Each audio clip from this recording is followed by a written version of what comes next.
दिसतं आपल्याला. बरोबर. शेवटचा दिवस गोडावा. हो, तेच. बरोबर आहे.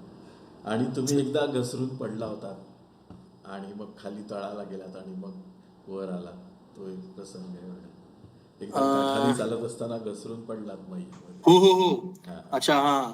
ते इथे ना दिंडोरी मंडलाच्या इथेच होतं ते. रामघाट म्हणून आहे, रामघाट. हं. आणि तिथे थंडी होती, खूप थंडी होती. आणि मला म्हणजे तिथं मग मी ना कृष्णेमध्ये पोहायचो सांगलीला, तर ते पाणी गरम असायचं. थंडीमध्ये ना त्या पाण्यात उडी मारली ना की एकदम गरम पाणी असायचं. तर तो माझा अनुभव पक्का की पाणी गरम असतं कृष्णेचं. तर मला वाटलं की हे तसंच असेल, म्हणून मी त्या पाण्यामध्ये उतरलो. आणि ते गार म्हणजे बर्फासारखं गार पाणी मयाचं, अक्षरशः गार म्हणजे बर्फच. आणि मला हातपाय झाले ना असे, म्हणजे हातपाय फ्रीज झाले माझे, असं गोठलं अंग. मी उडी मारली होती अशी, पण मयात उडी मारायची नाही हे पण माहिती नव्हतं. उडी मारल्यामुळं तसं आकडी वळली माझी आणि असं तसंच मी वाहायला लागलो होतो त्या पाण्यात. नशिबाई कसं झाडाचं मूळ सापडलं मला. ती नदी वळते अशी, तर ते काठाला लागलो मी. त्या काठाला एक मूळ सापडलं, ते तोडलं नाही मी. त्या मुळाला धरत धरत हळूहळू वरती आलो. आणि मग वरती नशिबाने एका माणसाने पाहिलं होतं, माझे कपडे वगैरे ठेवले होते ना बाजूला. ते बघून तो आला, दिसत नाही बाबाजी. छोटी तिथं पण मैया फार मोठी नाही, 50-1 फुटाचं पात्र आहे. तर मग त्यांनी मग मला पटपट बाहेर काढलं, अंग पुसलं त्यानेच माझं, शेकोटी वगैरे लावली आणि मग मला म्हणलं ऐसमत करू बाबाजी. असे खूप ठिकाणी असं करू नये खरं, पण कसं एकट्याने परिक्रमा केल्याचा हा आनंद आहे. तुम्हाला काय पण करता, तुम्ही सोबत कोणी असलं तर असं करू शकत नाही. तुम्हाला अडवणार, नको जाऊ. परिक्रमा करताना कधी असा प्रसंग आला की आपण जंगलात चाललोय, वाट चुकलोय आणि कोणी आजूबाजूला दिसत नाही आणि आपण नर्मदेहर म्हटल्यावर कोणीतरी कुठून तरी आवाज देत आणि आपल्याला बरोबर हो, अगदी अगदी खूप वेळा. अहो, मी इतक्या वेळा जंगलात हरवलो ना, म्हणजे मला ती नंतर सवय झाली की जंगलात हरवलं की मी हसायला लागलो की चला आता थोडं भटकायचं तासभर आणि मग मग याला हाक मारायची, लगेच त्रास नाही द्यायचा असं. पण हाक मारली ना, नर्मदेहर असा पुकारा केला की कोण ना कोणतरी येतच आहो. काय ते गणित मला अजूनही कळलेलं नाही. भयंकर आहे म्हणजे ते. तुम्ही फक्त मायाची आठवण करायची, कोणतरी येऊन बरोबर तुम्हाला रस्ता दाखवतो. जंगल खूप आहेत ना, खूप जंगल. अमरकंटकचं जंगल आहे, लक्कडकोटची झाडी आहे. अर्थात लक्कडकोटच्या झाडीतला रस्ता मोठा आहे, पण जंगल मय्याच्या काठी आहेत, बऱ्यापैकी जंगल लागतात. वनक्षेत्र आहेत जवळपासची. तर असा कुठला प्रसंग आठवतोय की असं वाटलं कंठाशी आला प्राण आता आणि ती मैया अजून येत नाही आणि मग शेवटी आली, असं असं कधी प्रसंग? तसं ना म्हणजे रस्ता सापडत नाहीये आणि मग अगदी हो ना, हो ना. असं झालं ना, काळजीमध्ये झालो आणि मग अचानक अमरकंटकच्या जंगलात मी रस्ता हरवलो होतो. अमरकंटकून जेव्हा वळलो ना, तेव्हा मी खूप वाईट पद्धतीने रस्ता हरवलो होतो. एकदा नाही 2-3दा हरवलं. म्हणजे एकदा तर त्या वरतीच हरवलो. कबीर समुद्राच्याकडे जायचा रस्ता मला एकाने दाखवला आणि मला परत जंगलात जायचं होतं. तर त्या जंगलात खूप भटकलो. मग तिथे एक माणूस होता चणे विकणारा. तर तो चणे विकणारा मला तिकडे भेटला होता उत्तर तटावर. तर त्यांनी मग मला रस्ता दाखवला.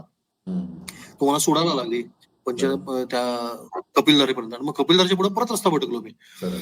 परत रस्ता भटकलो तर तिथे तर अंधार पडायला लागला होता. म्हटलं आता काय खरं नाही. आणि अमरकंटकला लवकर अंधार पडतो, 3-3:30ला त्यातल्या जंगलामध्ये अंधार पडतो आणि पूर्ण असा अंधार झाला होता जंगलामध्ये. तर तिथे मला एक शंकर म्हणून असं एक साधूची कुटी होती. तर मी असं काय केलं, विचार केला की या ही उताराकडे होते ना, तर म्हणलं आपण उताराकडे जाऊया. असं उतार पकडत पकडत गेलो आणि मग त्या शंकर महाबाच्या कुटीपाशी आलो. तर त्यांनी मग मला पुढचा रस्ता सांगितला होता. तर तेव्हा एक जर मला असं वाटत होतं की आता जर रस्ता सापडला नाही तर आपण गेलो, कारण ते जंगल खूपच भयानक आहे, खरंच भयानक आहे. त्याचं नावच अचानक मार आहे बघा. अचानक मार असं त्या जंगलाचं नाव ठेवलं असेल. हा, खूप बेकार जंगल आहे ते. तुम्हाला काही पण होऊ शकतं तिकडे. त्यामुळे लोक जात नाहीत त्या जंगलात, कोणीच जात नाहीत. पण मला आपली ती मैयाचा किनारा सोडायचा नाही अशा इच्छेने जाता येतं, असं बरं का, नाही अवघड नाही. ते म्हणजे आता मला कळतं की त्या जंगलाचे नियम पाळून गेलेले म्हणजे शक्यतो त्या जंगलात दिवसा उजेडी पार व्हावं. शक्यतो जिथं जिथं वनक्षेत्र तिकडे रात्री किंवा संध्याकाळी चालूच नाही. किंवा आता आमचं शूलपाणीची झाडी ते पण जंगल आहे, म्हणजे झाडं शिल्लक नाही तिथे. पण तिथे सुद्धा पहाटे 3-3:30ला उठून चालतात गडबड. तर सकाळी करू, कारण तिथे वाघ बी फिरतात, बिबटे असतात, तरस असतात. आता सध्या तिथे खूप तरस आलेत. तर त्यामुळे तेवढी काळजी घ्यायची. आपण जंगलाचे नियम पाळले पाहिजेत, कारण ती सगळी पर्यावरणाचं रक्षण करतच आपण परिक्रमा केली पाहिजे. आता आपण जिकडे 16,000 झाडं लावलीत ना ती त्यासाठी, कारण पूर्ण त्या 4 दिवसाच्या टप्प्यामध्ये एकही झाड नव्हतं. चाललो ना परिक्रमेत, अक्षरशः कडक ऊन आणि एकही झाड नाही, सावली छायादार वृक्षच नाही. म्हटलं अरे काय आहे.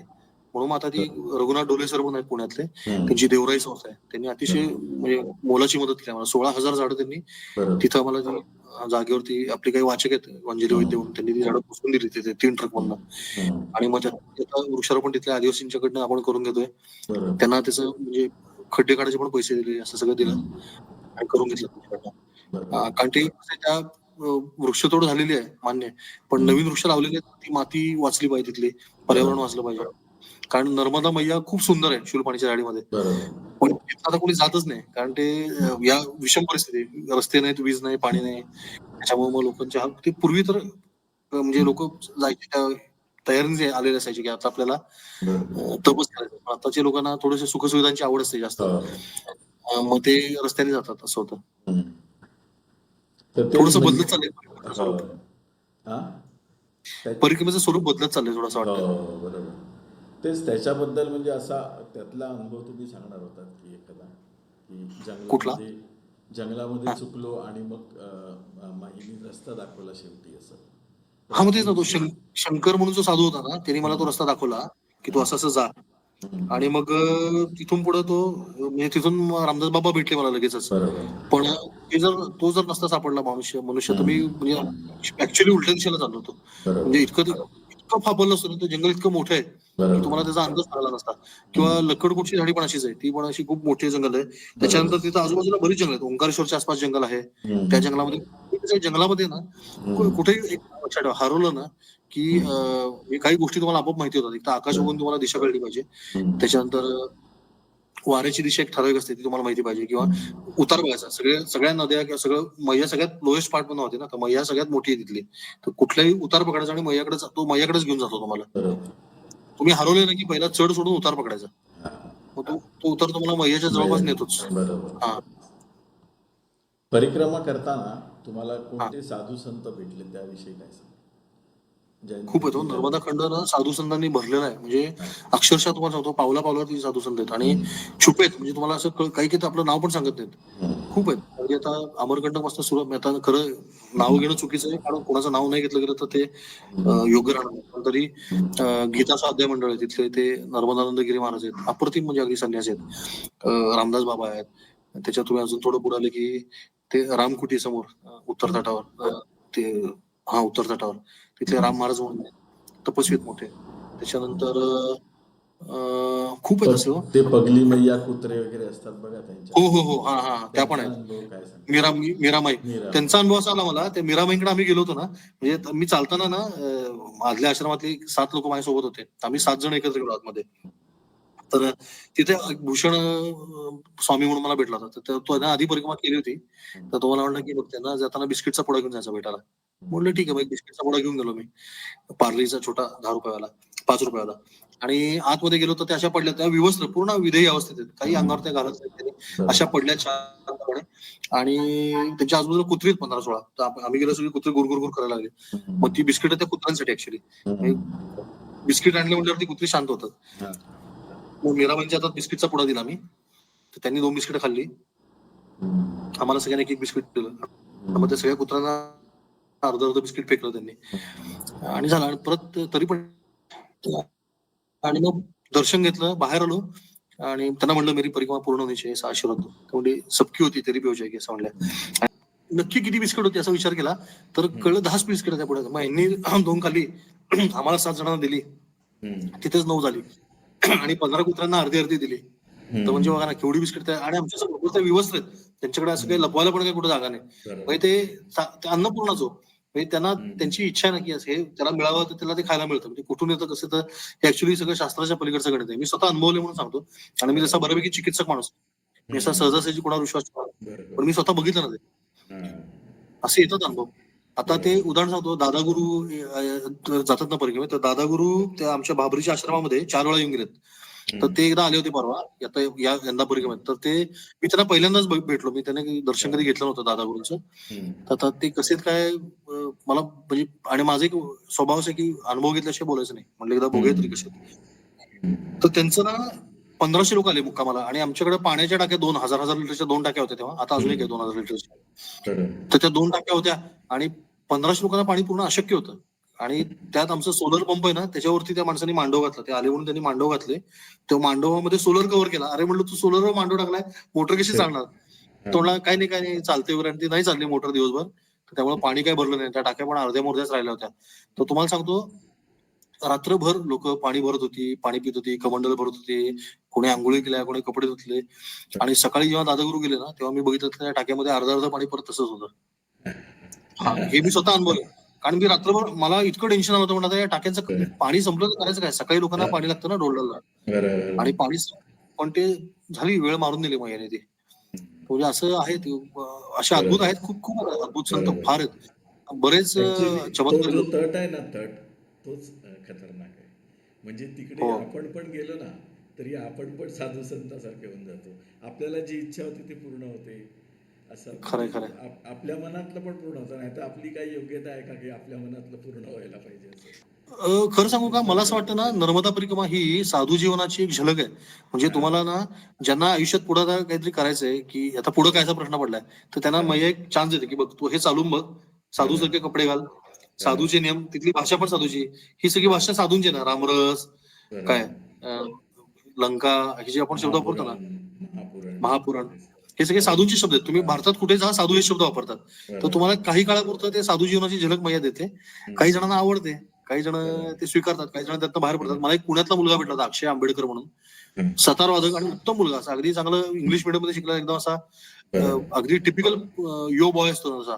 आणि त्यांना सगळ्या आता नाथपंथी साधू झालाय तो. तो परिक्रमा झाल्यावर घरी आलाच नाही. हा, नाथपंथी साधू झाला तो. किती मोठी गोष्ट आहे असं. हा, तिकडे तो तर तिथे पण नाही, हरियाणाला गेला तो. त्याला गुरु भेटले परिक्रमेत आणि तो गेला हरियाणाला. तिकडे आश्रम आहे मोठा त्याचा. तर परिक्रमा करताना तुम्ही सोबत पैसे ठेवले होते का? आणि ठेवले होते तर वापरायची वेळ आली का? नाही, मी सोबत नेताना पैसे नव्हते नेले, पण कसं आहे, लोक तुम्हाला वाटेत दान देतात. आणि परिक्रमेचा नियम असा आहे की कोणी काही दिलं तर नाही म्हणायचं नाही, आणि कोणी काही मागितलं तरी नाही म्हणायचं नाही. मागितलं तर देऊन टाकायचं, दिलं तर घेऊन टाकायचं. समजा तुम्हाला पैसे नको आहेत तर तुम्ही दुसऱ्या कोणाला तरी द्या, पण ते तुम्हाला त्यांनी दिले ना, त्याच्या इच्छेचा मान राखायचा, असं नियम आहे. तर ते पैसे मिळायचे वाटेत, पण काही खर्च करायला साधन नव्हतं, कारण मध्ये काही दुकानं विकानं असली तरी घेऊ नये परिक्रमा, शक्यतो घेऊ नये परिक्रमा काही. तर त्यामुळे मग मी ते जिथं योग्य वाटेल किंवा आता जिथं कोणी चांगलं सेवा देते त्यांना ते द्यायचे, किंवा गरिबांना द्यायचे, असं करत जायचो. तसे मला एक आगाऊपणा, म्हणजे खरं असं केलं नाही पाहिजे, पण मी डोक्यात ठेवतो की किती मिळतं, किती पैसे आले असं. तर साधारण 40,000 रुपये मिळाले फक्त. म्हणजे कर्ज किती बघा आपल्यावरती मैयाचं, की 40,000 रुपये तुम्हीच चालताय, तुम्ही त्या लोकांच्या घरचं राहताय, खाताय, वर तुम्हाला 40,000 रुपये स्टायपेंड मिळाला. तर ते कठीण आहे सगळं. तेवढे सगळे दान धर्म झाला आपल्याकडनं, पण तो परत तिथं नर्मदा पुराण जर तुम्ही वाचलं तर प्रत्येक तीर्थावरती, कुठल्या तीर्थावरती किती दान धर्म केला, काय पुण्य आहे, ते सगळं ते गणित आहे वेगळं. तसं बघून पण करणारे काही लोक आहेत. पण शक्यतो ना, पैशाची गरज लागत नाही बरं का. तुम्हाला सांगतो, मोबाईल, पैसा, याची काही गरज लागत नाही. आणि कुठलं पुढचं स्थान कुठे वगैरे काही विचारू नये, चालत राहावं काठाकाठाने, मजा येते. आहे, प्रत्येक 2 किलोमीटरला काही ना काहीतरी आहेच, असं आहे. परिक्रमा करताना तुम्हाला असं कधी वाटलं होतं का की आता बस झालं, आपल्याच्याने काय हे होणार नाही, आपण घरी जाऊया बस? बापरे, क्षणोक्षणी. पहिल्याच दिवशी सांगतो ना, पहिल्यांदाच वाटलं होतं. असं खूप वेळा वाटतं. मग या ना, परीक्षा बघते आपल्या निग्रहाची परीक्षा असते. असं वाटतं की आता बास झालं. किंवा बरेचदा लोक ना म्हणतात, बाबाजी चलो गाडी पे बैठो, मैं आपको छोड़ देता हूं. मग एक क्षणभर मोह होतो की अरे जावं का आता, तू आणि दमले असतात, पण नाही नाही, आपली परिक्रमा खंडित होईल. तुम्ही गाडीवर बसले की परिक्रमा खंडित झाली, त्याचा काय अर्थ नाही. त्यामुळे मग कधीच मी तो मोह टाळला. पण इच्छा होते का, तर हो, 100% होते. मी सांगतो ना, अगदी असे शेवटच्या दिवसापर्यंत इच्छा होत असतात की आता बास करावं असं. पण तोच तर तुमचा परिक्रमा, तीच तुम्हाला शिकवते निग्रह. परिक्रमेमध्ये असताना, पूर्ण परिक्रमेत कधी असं असुरक्षित वाटलं होतं का तुम्हाला? भीतीदायक कधी असा प्रसंग आला? हो, एकदा ना काय झालं, च्यवन ऋषी आश्रम आहे तिथं, जन्मभूमी, ते जंगलात आहे पूर्णपणे, ते सगळं जंगल आहे. आणि तिथून म्हणजे ओंकारेश्वरची मागची बाजू आहे ती, तिथं कश्यप ऋषींचा आश्रम आहे. तर त्या कश्यप ऋषींच्या आश्रमात मी मुक्काम केला रात्री. आणि तिथं रात्री ना, आश्रमातली गाय खाल्ली वाघाने. तिथे पट्टेरी वाघ आला होता, आणि ती खाल्ली. मध्ये सकाळी मी उठलो तेव्हा ते बघितलं, गाय ओढत नेलेली खुणा, आणि ते रक्तबिक्त सांडलेलं, म्हणजे वाघ प्रत्यक्ष होताय कळलं. मग तिथं मी निघालो परत, आणि त्या च्यवन ऋषी आश्रमापर्यंत जायला परत तसंच जायला लागतं. तो जो रस्ता आहे 3 किलोमीटरचा पट्टा आहे, आणि 1.5 किलोमीटर गेलो असेल अंदाजे. आणि जे वाघाने डरकाळ्या फोडायला सुरुवात केला ना, तर मी असं खूप विचार केला होता की समजा वाघ समोर आला तर मी काठी दाखवेन, किंवा हात वर करेन, बरंच काय काय डोक्यात आलं होतं. पण ज्या क्षणी ती डरकाळी ऐकली, तुम्हाला सांगतो, काहीच सुचलं नाही मला. मी एका जागी स्तब्ध उभा, असा पुतळा का दरदरून घाम फुटलाय, आणि मग आपला थरथर थरथर थरथर कापत उभा. म्हणजे ती जंगल चालायचं जे भय ना, भय ते मी अनुभवलं. भीतीच हो. कारण तुम्ही जाणार कुठं? पुढे गेलं तरी जंगल, मागे गेलं तरी जंगल, सगळीकडे त्याचंच राज्य आहे. मग एकदम असहाय झालं. मग त्यावेळी मला मैयाचा जय जयकार केला. मैया वाचव. म्हणलं मी कायच बिघडवलेलं नाही. आणि तो अगदी जवळ होता. आणि ना हालचाल होत होती. म्हणजे असं नाही की त्याचा आवाज हलताना कळतोय मला की तो चाललाय. म्हणलं हा असं चालता फक्त इकडे वळलं की संपलं. तर ते भय मी खूप अनुभवलं. पण बाकीच्या प्राण्यांचं भय नाही वाटलं. म्हणजे आता मी बिबट्या पाहिला, कोल्हे खूप पाहिले, तरस पाहिले, रानकुत्री पाहिली. त्यांची भीती नाही वाटली मला एवढी. साळींदर पाहिली होती. पण वाघाची भीती वाटली गड्या मला. ती म्हणजे 100% वाटली. कारण मी घामाघूमच झालो ना, पूर्ण घामाघूम झालो तुम्ही.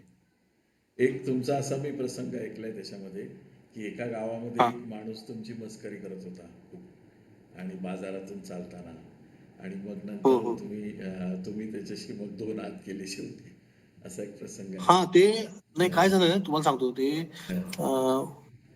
शूलपाणीच्या झाडीमधलंच एक गाव आहे. तिथं म्हणजे गुजरातची आणि महाराष्ट्राची सीमा आहे ती, वडफळे म्हणून गाव. ते कसं आहे तिथं काही अशी गेले अनेक वर्ष काही लोकांचं काम चाललंय त्या भागामध्ये की तिथल्या लोकांना भडकवायचं. आपल्या म्हणजे देशविरोधी विचार त्यांच्या डोक्यात घालायचे की तुम्ही मूळ निवासी, तुम्ही ज्या देशाचे मालक वगैरे. कसं हा देश आपला इतका मोठा राष्ट्र आहे. म्हणजे आता तुम्ही बघितलं कंबोडिया आणि थायलंडमध्ये युद्ध चाललंय, एका मंदिरावरनं चाललंय. कारण तो सगळी भारताची ती भरतभूमी होती. कंबोजी प्रदेश त्याचं नाव होतं.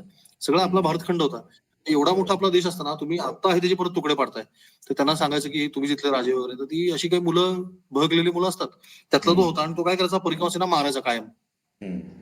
तर त्याच्याबद्दल मी ऐकलं होतं की हा परिक्रमासेना नेमका तो आणि त्याला नेमका मीच भेटायला. तर तो आला आणि माझ्या पायावरती थुंकला. पण आता त्यांनी जर मी त्याला जर काय म्हणतात काही त्रास त्याला प्रत्युत्तर दिलं असतं तर त्या आश्रम संचालकांना त्रास होतो. म्हणून मी काय त्याला काहीच उत्तर दिलं नाही. मी सहन केलं. पण तो परत एक दोनदा आला असा भांडायला काहीतरी. आणि मग तो नंतर आश्रमात आला भांडायला. मग माझं डोकं फिरलं. मग तेव्हा त्याला थोडासा मैयाचा प्रसाद दिला होता. नाही करावं लागतं. कसं माहिती का, पर्याय नाही. काय बघा शेवटी प्रश्न हा बघा, या जगामध्ये दुर्जन सक्रिय आहेत कारण सज्जन निष्क्रिय आहेत. दुर्जनांपेक्षा सज्जनांची संख्या नेहमी जास्तच आहे. सज्जन हे बहुसंख्येच आहेत आणि दुर्जन हे अल्पसंख्येच आहेत. पण ते इतके सक्रिय आहेत ना की आता बघा ना, म्हणजे आता तुम्ही हे चॅनल किती मोठी गोष्ट आहे की तुम्ही हे चॅनल चालवणं म्हणजे हे सज्जनतेचं लक्षण आहे की काहीतरी सज्जन चांगली गोष्ट तुम्ही दाखवता लोकांपुढे. पण तेच जर तुम्ही इतर फालतू विषयांना वाहिलेल्या चॅनलची संख्या बघा बरं किती, खूप जास्त आहे. आणि त्यांची संख्या काही कमी का नाही, परिक्रमावासी लाखो परिक्रमावासी आहेत ना, पण कोणी ते करत नाही का, कारण ते निष्क्रिय आहेत. आणि दुर्जन मात्र सक्रिय आहेत. मुठभरच आहेत पण सक्रिय आहेत. मग अशा वेळी ते थोडंसं कधीतरी करावं लागतं. बरोबर. तर तो प्रसंग पूर्ण मी तुमचा ऐकलाय. तो फार सुंदर आहे तो प्रसंग की म्हणजे आपण म्हणजे शांतता आहे जी ताकदीचा माणूस आहे तोच शांतता प्रस्थापित करू शकतो असं आहे. दुर्जन माणूस शांतता प्रस्थापित करू शकत नाही. आपण परिक्रमेमध्ये जर ग्रुपनी आपण सुरू करतो असं म्हणतात की टिकत नाही ग्रुप आपला, तर त्याचा तुम्हाला काय अनुभव आलाय का? म्हणजे तुम्ही तर एकटेच गेले होते पण मी तर अगदी मी ना अक्षरशः हात जोडून विनंती करायचो की तुम्ही माझ्याबरोबर चालू नका, मला एकट्याने चालायचंय. आणि मग लोक ऐकतात तुमचं. पण ना ग्रुपनी परिक्रमा चालू केली आणि ग्रुप फुटला असं खूप जणांचं होतं आणि होतच. आणि कसं माहिती का तुम्हाला, जी तुम्ही सोबत कोणी असलं ना की तुमच्या गप्पा होतात. तुम्ही कधीच म्हणजे तुम्हाला अनुभव येऊ शकणार नाही. हा अनुभव येणार. तुम्ही तिथं आलाय जे करायला, आपण गेलोय तो मिळणार नाही. कोणाची तरी स्तुती होणार, कोणाची तरी निंदा होणार, ते सगळं घातकच आहे. त्यापेक्षा आपलं मैयाशी संवाद साधावा. आणि लोकांना ग्रुप कशासाठी हवा असं सांगतो. त्यांना अशी भीती असते. मैयावरती विश्वास नसतो. खरं सांगतो की मला जर काय झालं तर कुठली सांभाळ पाहिजे. मला मैया सांभाळेल हा विश्वास असेल तर ग्रुपची काय गरज आहे? खरंच गरज नाही. वयस्कर लोकांना विशेषतः असं वाटतं की त्यांना एखादा तरुण सोबत असावा. मला खूप जण म्हणजे माझ्यासोबत चाल, मी नाही म्हणून सांगायचो. आश्रमांमधली कशी व्यवस्था असते त्याच्याबद्दल काय सांग? जे आश्रम आहेत, आश्रम प्रत्येक, आता बघा गुजरातमध्ये असे आश्रम आहेत ते खूप मोठे मोठे आणि सधन आहेत. शूलपाणीच्या आडीमध्ये असे अगदी गरीब आणि अगदी म्हणजे अशी कसं बसं आश्रम चालतात लोक असे प्रत्येक प्रांतात वेगवेगळे. पण सगळीकडचा भाव सूत्र एकच आहे की परिक्रमावासींना जे हवं ते आम्ही देणार, असा प्रयत्न सगळे करतात. अगदी थोडंसं मंडला भागामध्ये ते प्रमाण कमी आहे कारण ते तिथं मैयाच छोटे म्हणजे तिथनं मैयाचा मिळणारा लाभच खूप कमी आहे. तिथल्या लोकांना शेतीसाठी कशासाठी मैयाचं पाणी मिळतच नाही. तर दुर्भिक्ष खूप आहे. तुम्हाला सांगतो शूलपाणीची झाडी, नेमाड प्रांत आणखी इकडचा भाग जो अमरकंटकचा तो थोडासा गरीब भाग आहे. तर त्या ठिकाणी आपण जास्त अपेक्षा पण ठेवतो कारण आश्रम असणं हीच मोठी गोष्ट आहे तिथे. खूप कष्ट असतात. आश्रम चालवणं सोपं नाही. आता म्हणजे ते हो. तिकडे छोटी आहे का मैया एकदम मंडलाच्या इकडे? अगदी अगदी बालरूपात आहे. म्हणजे तुम्हाला मंडला जिल्ह्यातली मैयाचा काठ मी तर म्हणतो मंडला मार्गे प्रत्येकाला जावं. इतका सुंदर मार्ग आहे ना तो. म्हणजे अतिशय स्वर्गीय आणि हम्म. रस्ते पण सगळीकडे आहेत. मैया छोटीशी आहे आणि काही त्रास होत नाही. म्हणजे तिथं मैयाच्या काठाने चालता येतं. तसं पुढे पुढे मैया मोठी आणि भयानक होत जाते. पुढे तिचं पात्र म्हणजे काहीच्या काही अजस्त्र झाले. कित्येक किलोमीटरचा विस्तार आहे. तसं तिथे अगदी काही मीटरमध्ये काही फुटामध्ये आपण मैया दिसते आपल्याला. खूप सुंदर आहे मैया. बरोबर. तर प्रवासातली काही अनुभव आहे किंवा संकट त्याच्याबद्दल आपण आता बोललोच आहे. तर अजून असं हो. कुठलं आठवतंय जे सांगण्यासारखं आहे तुम्हाला वाटते की म्हणजे असं कधी कधी आपल्या आयुष्यात असं होतं की आपण एकदम असं संकटात अडकतो की तिथून आता सुटू की नाही असं आपल्याला होतं आणि मग त्याच्यातून सुटतो अचानक असा कुठला प्रसंग? तसं हा ते कोटेश्वर महादेव आहे. तिथनं मी म्हणजे भरूचच्या जवळ तिथनं मी आणि मी तुम्हाला म्हणलं ना, मी एकटा चालायचो. तर हा म्हणजे माझा आगाऊपणा करत होता. ते तुकाराम सुरवसे म्हणून आहेत बीडचे.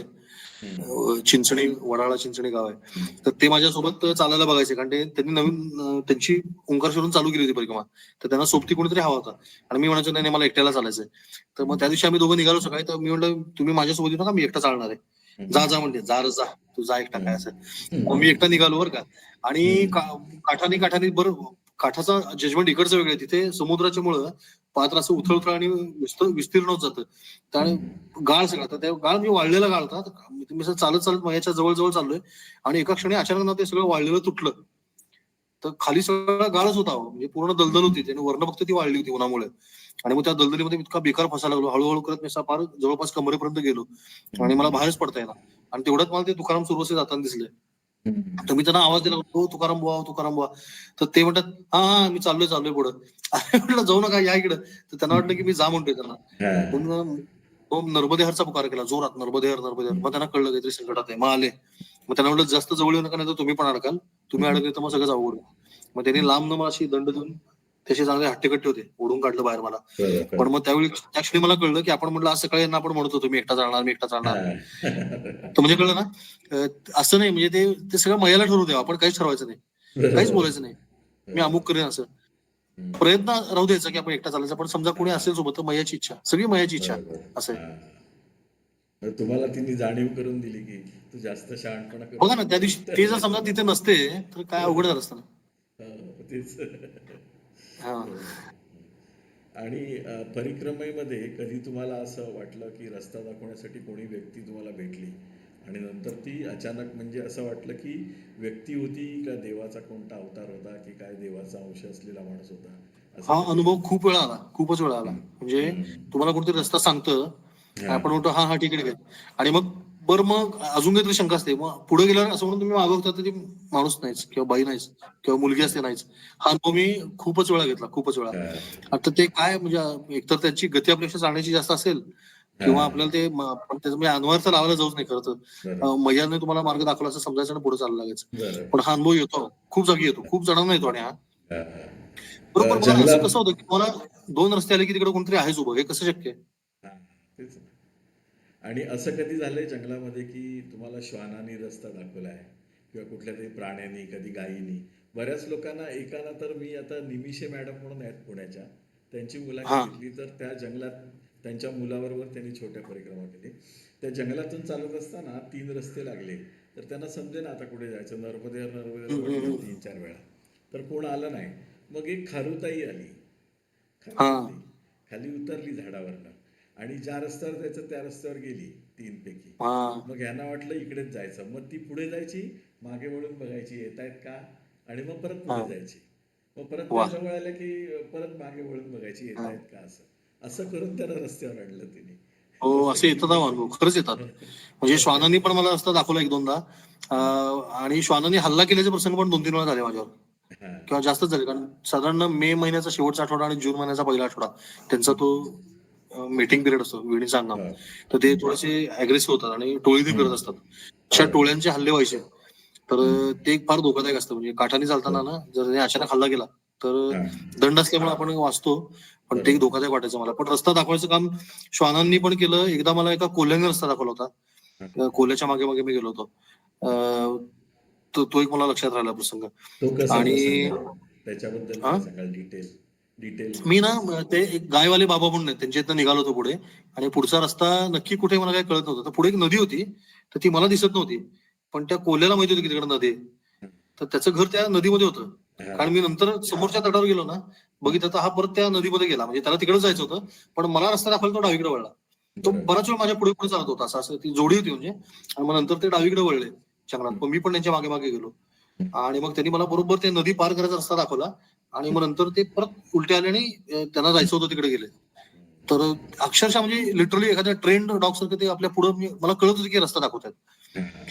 एक संवाद असतो बरं का, म्हणजे ते बोलत नाहीत, त्यांना बोलता येत नाही, पण त्यांना काय सांगायचं आपल्याला त्यांच्या कृतीतनं असं कळतं. तर ते मला कळत होतं की ते म्हणतात की ये मागे ये मागे. किंवा अगदी परीक्षेच्या पहिल्या दुसऱ्या दिवशी मला एका गायीने मला प्रश्न पडला की, म्हटलं मैया माझ्या ते आता टेक्निकल जे असतात ना, पळणारे मिळणारे, ते पायाची स्ट्राईड किती, म्हणजे लांबी किती पाहिजे, एका पावलाची ढाल किती पाहिजे, तर ते गणित करत होते. ते मला काय गणित जुळत नव्हतं की किती कसं चालायचं, हळू चालायचं का जोरात चालायचं. तर त्या गायीने मला दाखवलं, तिची पावलं जशी आहेत ना, बरोबर त्या गायीच्या पावलावर पाऊल चालायला लागलो मी टाकत.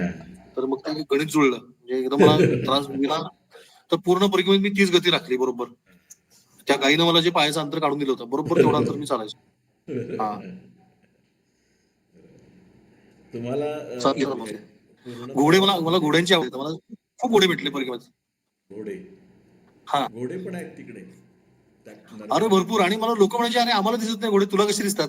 तर आता मैयाला माहिती मला घोड्यांची आवडते, मला सगळे घोडे भेटायचे. हा हा, एक तर माझ्या मागे लागला होता, तो म्हणला की तुम्ही माझा घोडा घेऊन जा आणि परिक्रमा करा घोड्यावर. म्हटलं नको बाबा. हा पण घोडे आहेत, म्हणजे बरोबर बिष्णोई लोकांकडे घोडे असतात, काही जाट लोकांकडे घोडे असतात, बरोबर. ते सगळे मला दिसायचे माझ्या गाठी. पूर्ण प्रवासामध्ये तुम्हाला हा, स्वतःमध्ये काय बदल जाणवला? प्रवास करताना हळूहळू काय बदल जाणवत गेला? बापरे. एक तर ना, सगळ्यात पहिलं म्हणजे तुमचं फिजिकल ट्रान्सफॉर्मेशन होतं. हा, म्हणजे माझं वजन 27 किलो कमी झालं होतं. 27 किलो, 97 किलोवर मी 70 किलोवरती आलो. म्हणजे जे अनावश्यक आहे ते सगळं ती काढून टाकते आपलं. वजन कमी झालं, तुमचं विचार करण्याचा पद्धत बदलते. एक आपल्याला थोडीशी सूक्ष्म का होईना चिंता असते, मला तशी नसायची पूर्वी, पण मी एक सूक्ष्म चिंता असते ना, ती पण तिने काढून टाकली, की थोडीशी एवढी एक, कारण आयोटा ऑफ डाऊट असतो की हे होईल का नक्की, तर ती शंका ती काढून टाकते आपल्या मनातनं. त्याच्यानंतर एक भविष्याबद्दल एक आपल्याला अनिश्चितता जी असते ना, तर त्या अनिश्चिततेचं भय ती काढून टाकते. शंकराचार्यांनी जे म्हणले ना की भीतिहारी वरमध्ये, ती खरोखरच भीतिहारी आहे. आयुष्यातली पूर्ण ती भय काढून टाकते सगळं. सगळं भय जे आहे ना, की एक आता उद्या काय किंवा याचं काय, हे भय एकदा गेलं ना, आणि आयुष्यात तेच तर तुम्हाला पाहिजे ना, की तुम्हाला पुढे काय होईल याची चिंता नाही, आणि वर्तमान काळात जगायचं फक्त. असं जर जमलं तर ते परिक्रमा तुम्हाला शिकवते खूप चांगल्या पद्धतीने. ट्रान्सफॉर्मेशनच होतं पूर्णपणे, माणूस बदलतो. म्हणजे परिक्रमेनंतरचा माणूस आहे ना, कोणी पण सांगेल की परिक्रमेचा पहिला आणि नंतरचा मनुष्यामध्ये आमूलाग्र बदल झालेला असतो. बरोबर. त्याला तुम्हाला माहिती पण खूप कळते. हम्म. हो. बरोबर. तुम्हाला परिक्रमा केल्यामुळे तुमच्या स्वभावात काय बदल झाला? तुम्हाला स्वतःला काय वाटतं? लोक तर सांगतीलच, पण तुम्हाला हो, स्वतःला काय बदल जाणवला स्वभावात? स्वभावात आहे ना, एकतर सगळ्यात पहिला म्हणजे माणसाचा अहंकार जाळते ती पूर्णपणे. किती नाही म्हटलं ना तरी थोडासा अहंकार असतो आपल्याला, की मी केलं तर मी केलं म्हणायची ती हेच गेली. आता म्हणजे आता माझ्या ब्लॉगचं नाव माझी नर्मदा परिक्रमा आहे. ते मुद्दाम ठेवले, कारण सुरुवातीला असं मला वाटायचं की ती माझी परिक्रमा आहे, मी केली. आणि मग पहिल्याच दिवशी मला कळलं की अरे हे मी माझं काय नाहीच आहे. पण त्या माझ्या, तुम्ही जर वाचलं, पहिलीच ओळ आहे की यातला माझीतला मी पहिलाच गळून जातो, आणि नंतर फक्त परिक्रमा उरते. तर सगळ्यात मोठा बदल तो होता माणसाचा, की मी काहीतरी करतोय, त्याच्यापेक्षा एक तिथं कधी व्यवस्था आहे की जी सगळं करते, हे तुम्हाला कळतं सगळ्यात पहिलं. आणि त्याच्यानंतर तुमचा समाजाकडे बघण्याचा दृष्टिकोन बदलतो. तुम्हाला समाज कसा आहे, समाज जीवन कसं आहे, बरेचदा लोकांना आपल्या कोशात राहून ते कळत असतं. नोकरी, धंदा, व्यवसायात तुम्हाला वेळ मिळत नाही. माणसं कशी जगतायत, माणसं काय खातायत, काय पितायत, काय शिकतायत, एकदा तुम्हाला जवळून समाज जीवन बघायला मिळालं ना, की तुमच्यात एक आपोआप बदल होतो. तुमचं आपोआप म्हणजे परिक्रमा. आता उदाहरण सांगतो की परिक्रमेच्या आधी जर कोणी काही याचक माझ्याकडे आला, तर मग देताना मी विचार करायचो, असं मला की मी याला देतोय, असं मला एक भाव असायचा. आता आता याचक आला ना, की मी पहिलं माझ्या हातात घास काढून त्याला देतो, कारण एकेकाळी मी याचक बनून फिरलो ना परिक्रमेत. परिक्रमेत मी स्वतः मागितलंय ना, तर ती भूक भूक भूक जी असते ना, भूक किती बेकार आहे हे परिक्रमा तुम्हाला दाखवते. त्यामुळे कुणी आला ना उपाशी, तुम्ही बघा परिक्रमाशी बाहेर गेला कुठं, की तो पहिला कोणाला तरी खायला घालेल, कारण त्याला माहिती आहे की भुकेचं महत्व काय, ते तुम्हाला कळतं. असे छोटे छोटे बदल ते आपल्यात करते. आपला विचार म्हणजे बघण्याचा दृष्टिकोन व्यापक होत जातो, व्यापक. आपण असं संकुचित, जे माझं घर, माझी मुलं, माझं कुटुंब, त्याच्याविषयी आपण थोडा व्यापक विचार करतो, आणि तोच केला पाहिजे. म्हणजे परिक्रमेचा हेतूच तो आहे. आपल्या पूर्वजांनी अतिशय विचारपूर्वक ते शोधून काढलंय. बरोबर. तर पूर्ण परिक्रमेचं फलित तुम्ही काय सांगाल? म्हणजे परिक्रमा केल्यामुळे तुमच्या आयुष्यामध्ये जो बदल झाला त्याच्याबद्दल तुम्ही काय सांगाल? पूर्ण तुम्हाला काय मिळालं? फलित हा हा फार मोठा शब्द होईल फलित, पण खरं सांगू का, परिक्रमा म्हणजे काय? परिक्रमण म्हणजे च्या भोवती फिरणे. तर तुम्ही जे आत्ममग्न आपला असतो स्वभाव, त्याच्याऐवजी जर तुम्ही एक हायर अटॅचमेंट आहे कुठली तरी, एक मोठी दैवी नर्मदा ही साक्षात म्हणजे भगवती आहे. तिच्या भोवती तुम्ही जेव्हा फिरता ना, तर तेव्हा तुमच्यातले कर्तृत्वाची भावना सगळी नष्ट होऊन जाते, की मी करतो ही जाणीव नष्ट म्हणजे खलास होते पूर्णपणे. मग त्यावेळी मोठे मोठे चमत्कार घडायला लागतात. म्हणजे लोकांना ते चमत्कार वाटतात, पण तुमच्यासाठी ते चमत्कार नसतात, कारण तुम्हाला माहिती आहे तीच करते. म्हणजे ती सुप्रीम पॉवर आहे. तिच्यामध्ये जर तुम्ही एकदा विलीन झालात, की तुम्हाला वेगळं काही कष्ट करायची आयुष्यात गरज उरत नाही. बरेचदा आपण जे बघतो, मी असे बाहेर आता मी तिथं जेव्हा बाहेर होतो ना, मला असे दिसतात की लोक स्ट्रगल करतात, की असे खूप चेहरे बघा तुम्ही, कोणी सुखी नाही, सगळ्यांच्या चेहऱ्यावर दिसते ताणतणाव दिसतो. तो असाच काही कारण नाही करत, आपल्या इथं सगळं दिलेलं आहे. म्हणजे माणसांना ना आयुष्यात ज्याने एकदा परिक्रमा केली ना, तो आयुष्यात कधीच त्याला ताणतणाव कधी येणार नाही. बघा तुम्ही आनंदात असतात. साधू सांगतात आनंद लेते चालला आहे. म्हणजे पडण्यात पण आनंद आहे, अपमान झाला तरी त्याला आनंद आहे, कुणी काही कौतुक केलं सगळं आनंदच आहे ना. या जगामध्ये जग हे आनंदमय आहे. लहान मुलं कसं सगळ्या गोष्टीत आनंद घेतं बघा, तर तसं ती तुम्हाला लहान मुलं करून टाकते. मग या आई आहे ना, ती बरोबर मुलासारखं करते आपल्याला. तर फार मजा आली तुमचे अनुभव ऐकून आणि तुमच्याशी गप्पा मारून परिक्रमेबद्दल. तर वेळात वेळ काढून तुम्ही मला तुमचे अनुभव सांगितले, त्याबद्दल मी तुमचा मनापासून आभार मानतो. धन्यवाद. तुम्ही ही संधी दिली त्याबद्दल तुमचे आभार ना. चांगले तुम्ही हे मी अशी माझ्याकडे प्रार्थना करतो की तुमची परिक्रमा पूर्ण व्हावी लवकरच. त्यांना परिक्रमा करणं शक्य नाही, हा, तर त्यांना एक परिक्रमेची झलक जरी हवी असेल ना, तर कुठल्याही एका आश्रमात जाणे, सेवा करा, फार आनंद मिळतो. अतिशय आनंद. सेवेमध्ये जो आनंद आहे ना, तो कशातच नाही. एखाद्या आश्रमात जायचं, तिथं राहायचं आणि जे पडेल ते काम करायचं, पडेल ते काम. आणि त्यांना पण गरज असते अशा सेवादारांची, परिक्रमांची, कारण संख्या वाढत चालली सध्या. बरोबर. तर धन्यवाद तुम्ही मुलाखत दिल्याबद्दल. आणि अशाच प्रकारचे व्हिडिओ बघण्यासाठी बघत राहा भारत भ्रमंती. चॅनलला सबस्क्राईब करायला विसरू नका. भेटूया अशाच एखाद्या नवीन व्हिडिओमध्ये. तोपर्यंत नर्मदे हर. नर्मदे हर.